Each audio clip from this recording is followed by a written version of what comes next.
80페이지.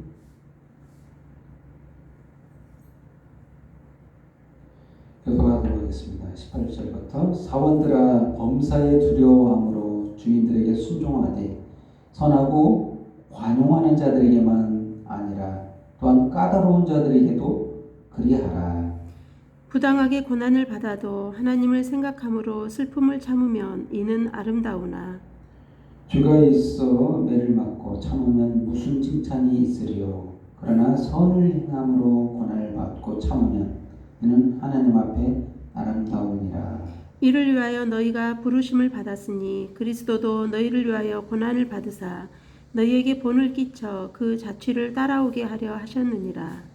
그는 죄를 범하지 아니하시고 그 입에 거짓도 없으시며 욕을 당하시되 맞대어 욕하지 아니하시고 고난을 당하시되 위협하지 아니하시고 오직 공의로 심판하시는 이에게 부탁하시며 친히 나무에 달려 그 몸으로 우리 죄를 담당하셨으니 이는 우리로 죄에 대하여 죽고 의에 대하여 살게 하려 하심이라. 그가 채찍에 맞음으로 너희는 나음을 얻었나니 너희가 전에는 양과 같이 길을 잃었더니 이제는 너희 영혼의 목자와 감독 되신 이에게 돌아왔느니라. 아멘. 오늘 하나님의 말씀 베드로전서 2장 18절에서 25절 말씀으로 그리스도의 형상의 초대한 점으로 말씀을 선포할 때 주의 은혜가 저와 여러분의 임하기를 예수님의 이름으로 축원드립니다. 아멘.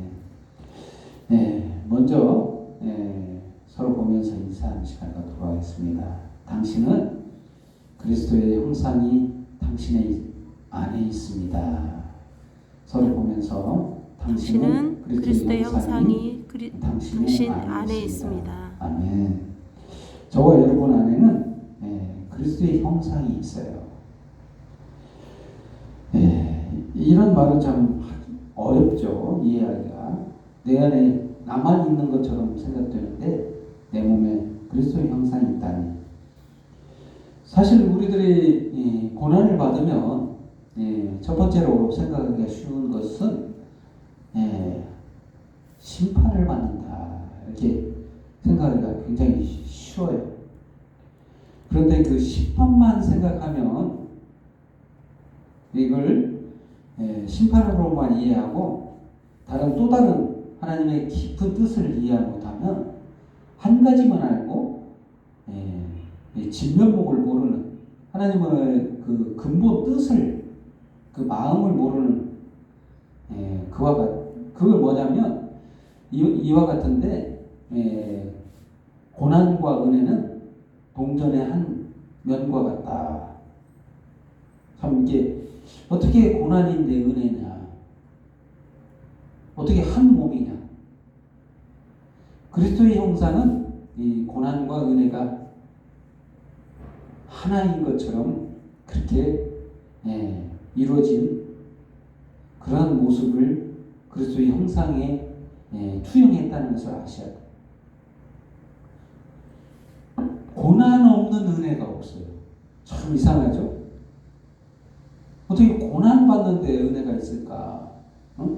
이미 고난받는 것 자체가 힘들고 죽기보다 못하고 심판받는 건데 누가 그렇잖아요? 누구에게 고난이 오면 너는 심판받는 거야. 네가 잘못해서 그런 거야. 이렇게 말하기가 쉬운데 그건 잘못된 겁니다. 하나님의 깊으신 뜻을 알지 못할 때 그렇게 말하기가 쉬워요. 너무 잘못해서 심판받는 거야.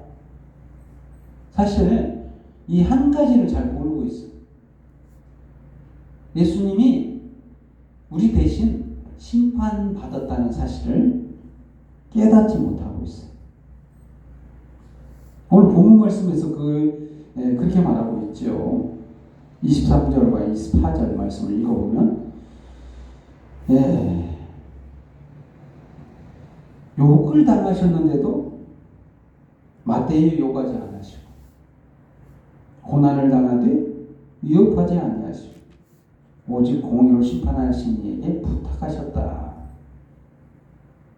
그리고 친히 나무에 달려 그 몸으로 우리를 죄를 담당하셨으니 이는 우리를 죄에 대하여 죽고 의에 대하여 살게 하려 하심이라. 그가 채찍에 맞음으로 너희는 나음을 얻었나니. 그리고 오늘 본문 말씀의 핵심적인 내용이에요. 정말 중요한 말씀인데 무슨 말이냐면 예수님이 누구예요? 하나님의 아들이에요. 하나님의 아들이라는 것은 하나님이라는 거예요. 뭐 하나님이 이렇게 쪼개지고 나눠지는 그런 분이 아니에요. 하나님으로부터 존재의 근거를 찾으실 수 있는 분이고 그분은 하나님으로부터 보내심을 받아 이 땅에서 할 일을 하기 위해서 이 땅에 오셨다는 거예요. 근데 그분은 하나님이라는 거예요. 이게 한마디로 말하면 하나님이면 욕을 당하는데 어떻게 참아? 욕하는 사람은 가만히 놔두겠어요? 한 번 벌 주시기로 한다면 그 존재가 어떻게 살아남겠어요? 근데 욕을 먹는데도 맞대응을 하지 않았다. 고난당해도 위협하지도 않았다. 어떻게 그렇게 할 수 있는가? 왜 그렇게 해야만 됐나? 예수님이 왜 그랬는가? 나 때문이에요. 저와 여러분 때문에. 그렇게 한 이유가 다 저와 여러분 때문에 그렇게 하신 거예요. 근데 지금에 와서 네가 잘못해서 잘못한 벌 받는 거야. 이 말이 오늘 본문 말씀과 너무 대치되는 말씀이죠. 벌은 벌대로 다 받고.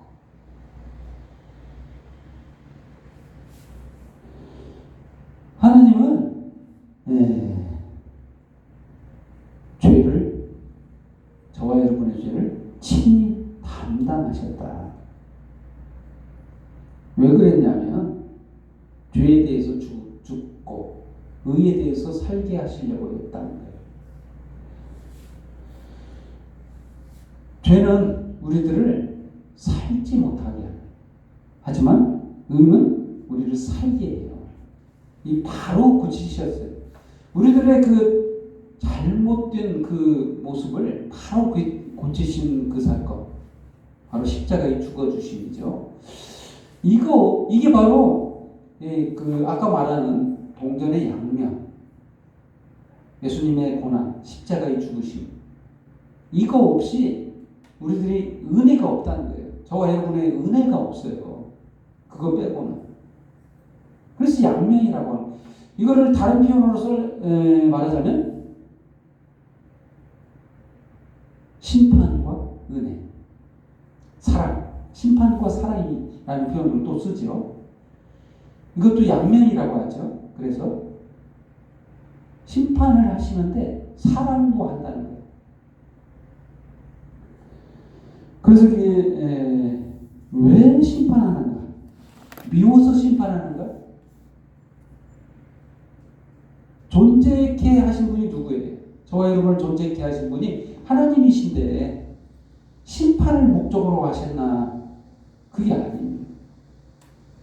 원래부터 사랑하시는 분, 사랑 많으신 분이고 사랑하고 있었고 사랑해서 존재케 했고 그런 존재들을 로봇처럼 그냥 무조건 100% 순종하는 존재로 만든 게 아니라 자의적 순종, 자의적으로 불순종할 수 있는 존재로 우리를 만드셨어요.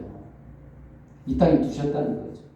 근데 그분이 우리들의 불순종을 그냥 불순종으로 놔두지 않으시고 그냥 자신이 순종하고 우리들 불순종한 거 용서하고 그게 사랑을 베푸셨다는 거예요. 이게 바로 십자가에 죽어주심이에요.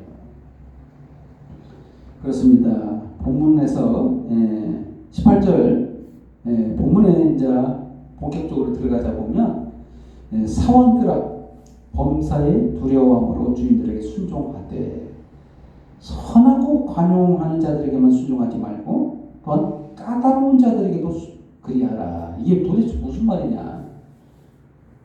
종들아, 사원들을 다른 표현으로 종들아. 그래서 우리들은 종이 아닌데 어떻게 또 종이라고 하는가? 어떤 면으로서 우리들은 하나님의 넓은 의미로 또 종이기도 해요. 우리들은 할 일이 남아있어. 자녀이기도 하지만 하나님께서 우리에게 사명도 같이 주십니다. 자녀들에게 또 다른 사명. 그 사명은 뭐냐? 여기 사원들이라고 불렀으면서 무슨 말을 하냐면 인내하고 고난을 참으라 이렇게 말하고 있어요.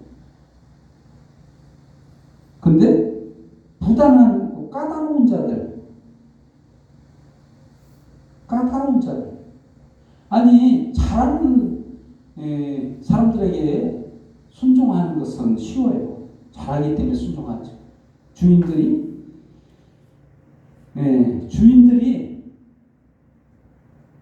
나에게 잘하면 누가 잘 못하겠어요. 근데 좀 까다로운 자들 내게도 잘하라. 참 어려운 말씀이죠. 이런 고난을 참으라는 겁니다. 그리고 심지어는 19절의 말씀에는 부당하게 고난을 받아도 하나님을 생각함으로 슬픔을 참으면 이런 아름다우나. 사실 그 부당하게 억울한 일을 당하는 사람이 얼마나 많습니까? 그럼에도 불구하고 이걸 참으면 어째 보면 참을 수밖에 없는 상황. 부당하게 했어도 참을 수밖에 없겠죠. 대부분은 그래요. 강자들이 약자를 부당하게 하지 약자가 강자를 부당하게 처우하는 건 없습니다. 대부분은 참아요. 참고 견디는 거 이거 우리가 보기에는 너무 억울한 일이라고 생각할 수 있는데 사실 넓은 의미로 이해를 하시면 하나님이 존재케 하신 우리들 사이에서 일어나는 모든 일을 하나님이 공의로 판단하시고 모르고 계신 분이 아니라는 거예요. 이 고난 하나님도 아시다는 거예요. 아신다는 거예요. 그래서 진짜 고난은 참으면 아름답다. 그래서 우리들을 이 고난 받는데 하나님께서 초대하신다는 거예요.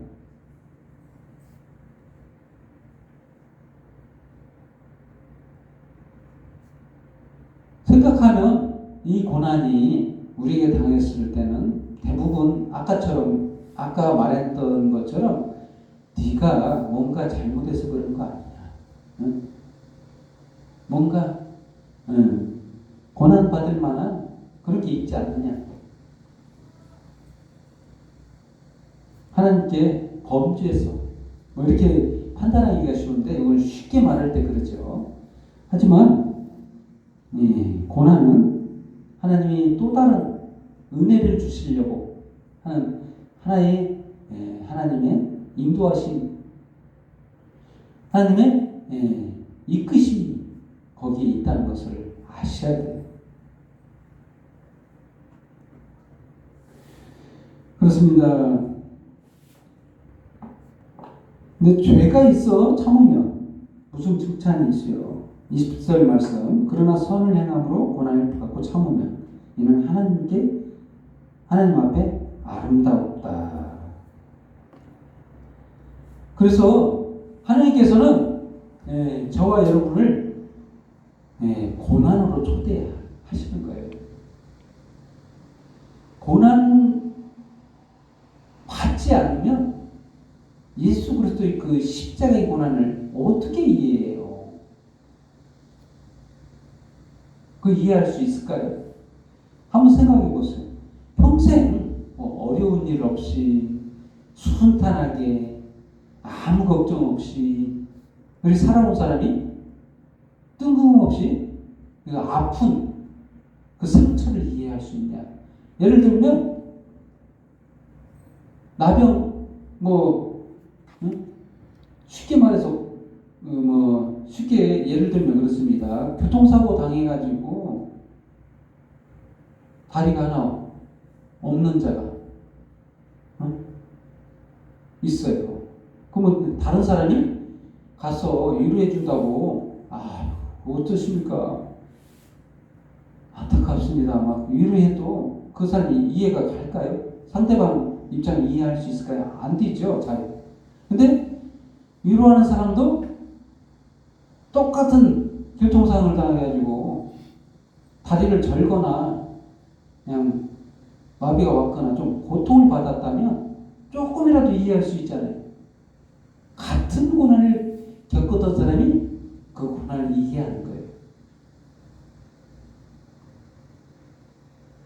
그래서 정말 하나님께서는 우리들에게 고난 없이 우리를 이끄시지 않는다.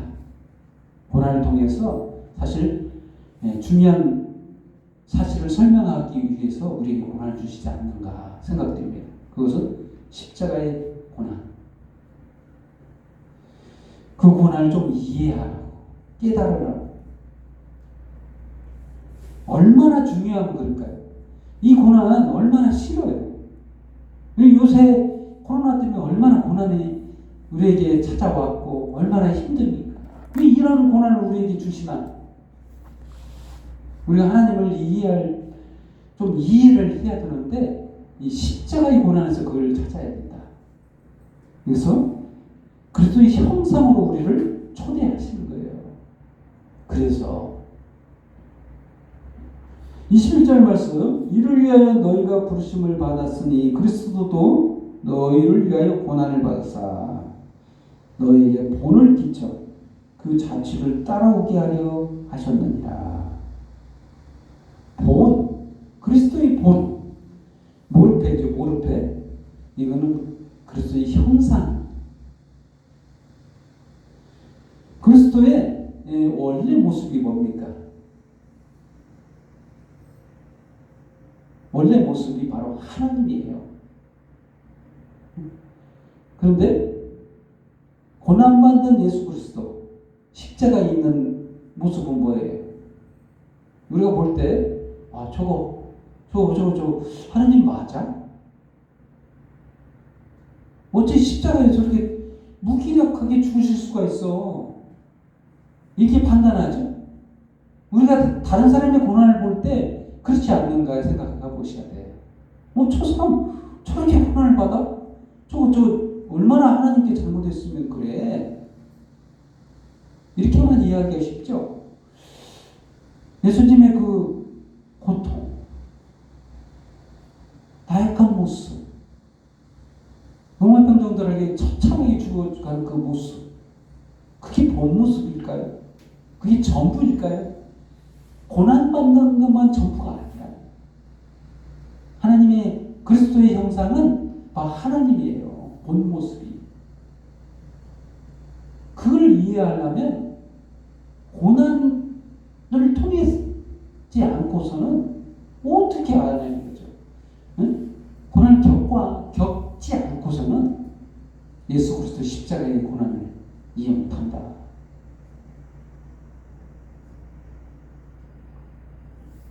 그렇습니다. 고난도 함께, 영광도 함께. 그렇습니다. 예수 그리스도의 본 모습, 바로 하나님이시라는 거예요.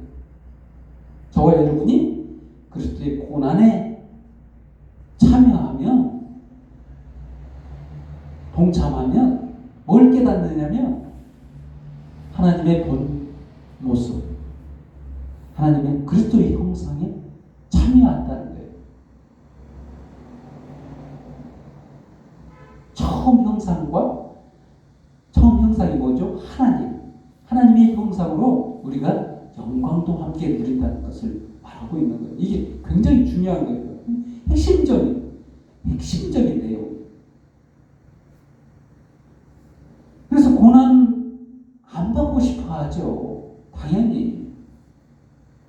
고난을 안 겪은 사람은 이해 못한다는 거예요. 깨닫지 못한다는 거예요. 그렇습니다. 21절 말씀, 이를 위하여 너희가 부르심을 받았으니 그리스도도 너희를 위하여 고난을 받으사 너희에게 본을 끼쳐 그 자취를 따라오게 하려 하셨느니라. 그렇습니다. 그 자취, 그 고난의 그 십자가의 혈흔, 상처, 그를 따라오라는 거예요. 우리에게도 고난의 상처가 있어요. 혈흔이 있어요. 우리들의 아픔, 이것이 어떻게 하나님께 모른 바 될까요? 그렇습니다. 다 아셔요. 그렇습니다. 하나님께서는 영광을 우리에게 주시려고, 은혜를 주시려고 고난도 함께 우리에게 겪게 하셨다는 거예요. 그는 22절 말씀, 그는 죄를 범하지 아니하시고 그 입에 거짓도 없으시며 욕을 당하되 맞대어 욕하지 아니하시고 고난을 당하되 위협하지 아니하시고 오직 공의로 심판하시는 이에게 부탁하시며. 그렇습니다. 누구를 위해요? 나를 위해, 저와 여러분을 위해 자기의 몸을 친히 우리에게 내어주셨다는 거예요. 친히 나무에 달려 그 몸으로 우리 죄를 담당하셨으니 이는 우리로 죄에 대하여 죽고 의에 대하여 살게 하려 하심이라. 그가 채찍에 맞음으로 너희는 나음을 얻었나니. 어떻습니까? 우리가 고난을 받아서 구원받는 거 아니에요. 응? 내가 고난을 받아서 구원받는 게 아니라니까. 네가 잘못해서 하나님께 심판을 받아서 구원받는 게 개념이 아니라니까. 좀 이해를 하세요. 예수 그리스도가 나 대신 고난을 받아서 저와 여러분이 깨끗해졌다는 거예요. 의로워졌다는 거예요. 이 사실을 알 때 죄에 대해서 우리가 죽었다는 사실도 알고 우리 죄가 완전히 깨끗해졌다는 것을 안다는 거예요. 우리 죄가 예수님의 그 십자가 죽으심과 동시에 내 죄도 십자가 못 박혔다라는 말씀이 성경 말씀에 있죠. 그렇습니다. 죽기만 하는 게 아니고 의에 대하여 산다. 이 의에 대해서 산다는 건 뭐냐면 예수님이 당연히 받을 죄에 대해서 대가를 받으신 분인가요? 아니죠. 아무 죄가 없는데, 아무 거짓도 없는데, 오직 선하신 하나님인데 그분께서 이 땅에 오셔서 죄 없는데 의롭게 죽으셨다는 거예요. 아무 죄 없이. 정당하지 않잖아요. 이 정당한 심판인가요? 예수님이 그렇게 죽는 게 맞아요? 죽을 필요가 없잖아요. 아무 죄도 없는데 영원하신 분인데 원래부터 죽게 돼서 죽는 거예요. 그 인간의 그 진화론처럼 그렇게 주장할 겁니까? 예수님은 영원하신 분이라니까요. 하나님이시래요. 죽을 필요가 없어요. 늙어서 죽은 것도 아니고 억울하게 내 대신 죽은 거예요. 저와 여러분을 대신해서 억울하게 죽은 거예요. 근데 친히 이거를 그냥 힘없어서 억울하게 당하신 게 아니라는 거예요. 친히 나무에 달려라는 뜻은 그분이 그렇게 죽으려고 오셨다는 거예요. 나 대신. 선택하실 분은 누구냐? 예수님이시라는 거예요. 안 죽으실 수도 있고 죽으실 수도 있는데 죽음을 선택했다는 거예요. 그것은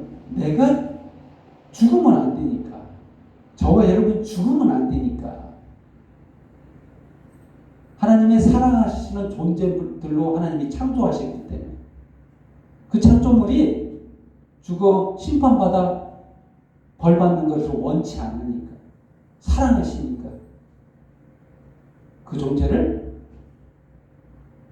대신해서 십자가에서 죽어주시고 의로운 그 죽음은 우리들을 살게 하는 근거가 됐다는 거예요.